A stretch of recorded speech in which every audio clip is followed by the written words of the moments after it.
Hello అందరికీ, ఈరోజు మనం గుత్తి వంకాయ గ్రేవీ కర్రీ రెసిపీ ఎలా చేయాలో చూద్దాం.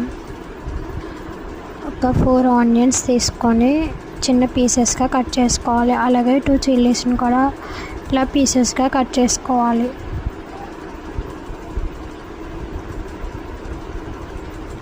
ఇప్పుడు చిన్న అల్లం ముక్క, అలాగే ఒక 5-6 వెల్లుల్లి రెబ్బలను కూడా ఇలా తీసుకోవాలి. అలాగే 1 స్పూన్ ధనియాలు, 1/2 టీ స్పూన్ జీలకర్ర, 1/2 టీ స్పూన్ గసగసాలు కూడా ఇలా తీసుకోవాలి.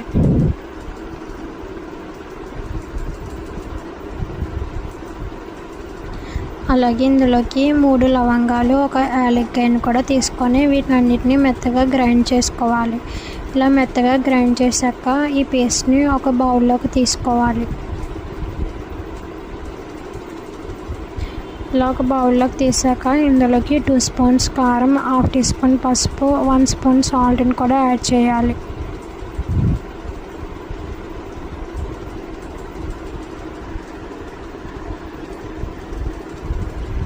అలాగే ఇందులోకి 2 స్పూన్స్ ఆయిల్ కూడా యాడ్ చేసి ఒకసారి అంతా బాగా కలిసేలా మిక్స్ చేసుకోవాలి. ఇలా అంతా మిక్స్ చేసుకున్నాక దీనిని పక్కన పెట్టుకోవాలి.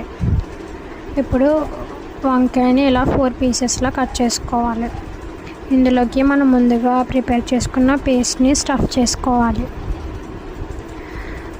ఇప్పుడు స్టవ్ ఆన్ చేసి కడాయి పెట్టుకొని ఇందులోకి ఆయిల్ వేసుకోవాలి. ఆయిల్ హీట్ అయ్యాక ఒక 2 చిల్లీస్ని, అలాగే ఒక కరివేపాకు రెబ్బను కూడా వేసి వేయించుకోవాలి.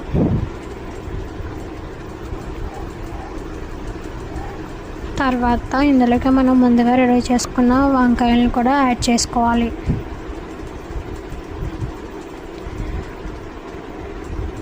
వంకాయలు మొత్తం యాడ్ చేశాక ఒకసారి కలుపుకొని మూత పెట్టి 5 మినిట్స్ మీడియం ఫ్లేమ్ మీద ఉంచాలి.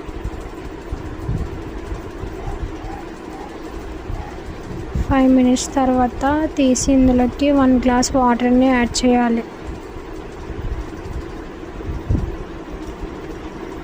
ఒకసారి అంతా కలిసేలా బాగా మిక్స్ చేసుకోవాలి. ఇప్పుడు మూత పెట్టి ఒక 10 మినిట్స్ మగ్గనివ్వాలి. అంతే, మనకి ఎంతో టేస్టీగా ఉండే గుత్తి వంకాయ గ్రేవీ కర్రీ రెడీ. ఒకవేళ మీకు ఈ రెసిపీ నచ్చితే నా ఛానల్ని లైక్ చేసి సబ్స్క్రైబ్ చేసుకోండి. Thanks for watching. Bye bye.